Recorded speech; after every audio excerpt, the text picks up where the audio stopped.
يعطيكم العافية، ورجعنا من جديد بإشي جديد، بإشي حلو، بإشي رائع. حلا أو معسلة مغربية، أهل المغرب وكل أهل المغرب والمغرب على روسنا، ويعطيكم العافية. بس قبل ما نبدأ لا تنسونا من دعمكم واشتراككم وتفعيل الجرس ليصلكم كل إشي جديد وإشي حلو وإشي رائع. بدي أشوف تفاعلكم معانا. أنا بأتعب بالتصوير وبأتعب بكل حاجة، ولا تنسونا من دعمكم. راح نعمل معسلة رمضانية نستقبل فيها رمضان، وكل عام وانتم بخير بصحة وعافية. راح نحتاج طبعا راح نحتاج كوبين من الدقيق. الأكواب المعيارية برجع أقولكم هي أضمن لنجاح كل طريقة. هحتاج كوبين دقيق أبيض، وراح أحتاج كوب من السمسم، وراح أحتاج ملعقة كبيرة ينسون مطحون، وملعقة من القرفة المطحونة، وراح نحتاج ملعقة من الزيت، أي زيت عندكم، وراح نحتاج ملعقة كبيرة من الخل، وراح أحتاج ربع كاس من ماء الزهر، وراح نحتاج نص ملعقة صغيرة ملح، وراح أحتاج ربع كاس زبدة دايبة أو سايحة، وراح أحتاج نص كاس مي عادي مش مغلي، وراح أحتاج نص ملعقة صغيرة بيكنج باودر. الحين راح أحط كل النواشف مع بعض وأحركهم.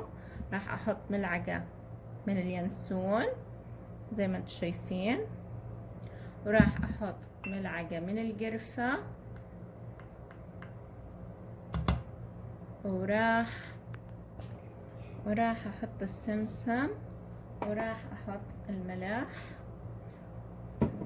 والبيكنج باودر، نص ملعقة صغيرة بيكنج باودر، وراح نقلبهم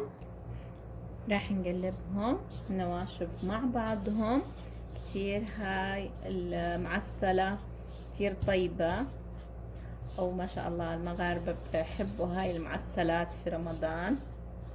قلبناهم كتير كويس. راح الحين أحط ملعقة الزيت، راح أحط ملعقة زيت،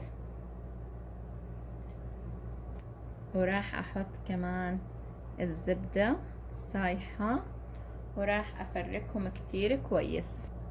هيك فركناهم كتير كويس بالزيت والزبدة. الحين راح نحط السوائل، راح نحط الماء الزهر، وراح نحط المي. الحين راح نحط ملعقة الخل من الملاعق المعيارية،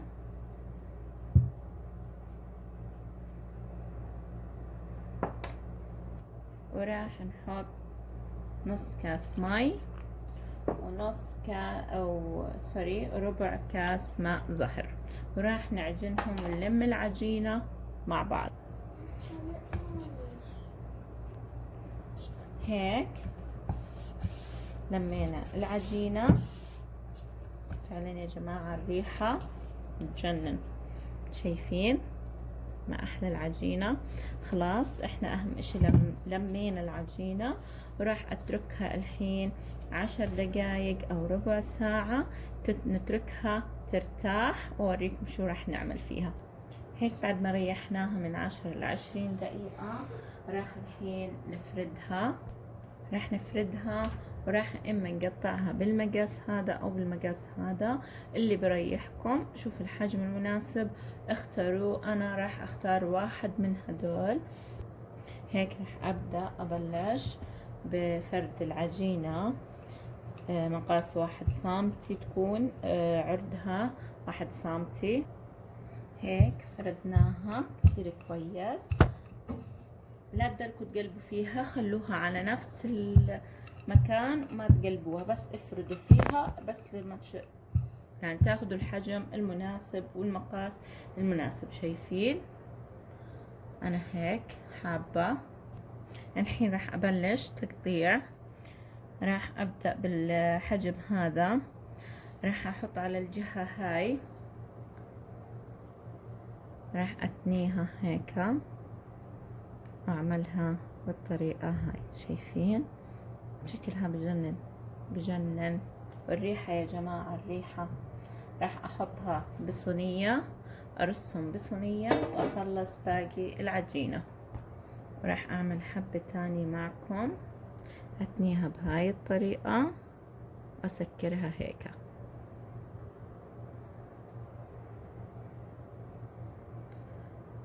بهاي الطريقة وأسكرها بهيك. هيك خلصت أنا باقي الكمية. والحين راح نبدأ نقلي فيها. فعلا يا جماعة كتير منظرها رائع، تصلح لأحلى المناسبات الماد. وراح نجهز العسل، هي لازم تتغطس بالعسل، عشان هيك مسمينها معسلات رمضانية.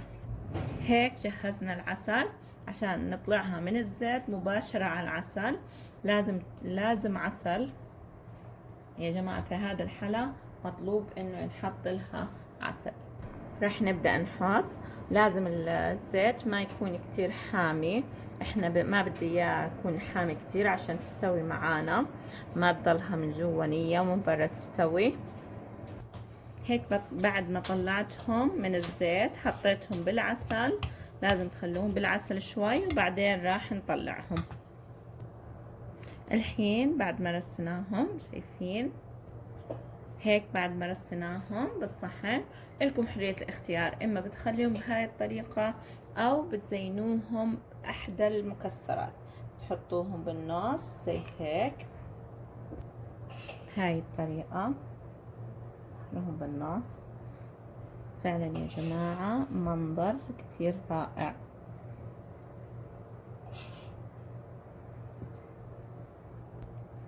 هيك ما شاء الله، شي بجنن. بالصحن الثاني راح اخليه بدون مكسرات وبدون حاجة. عمل لي صحنين ما شاء الله. فعلا يا جماعة الطعم خيال، الريحة بتشهي. ويعطيكم العافية، وانهي حلقتي معاكم. ولا تنسونا من دعمكم واشتراككم وتفعيل الجرس ليصلكم كل اشي جديد واشي حلو واشي رائع. ومع السلامة.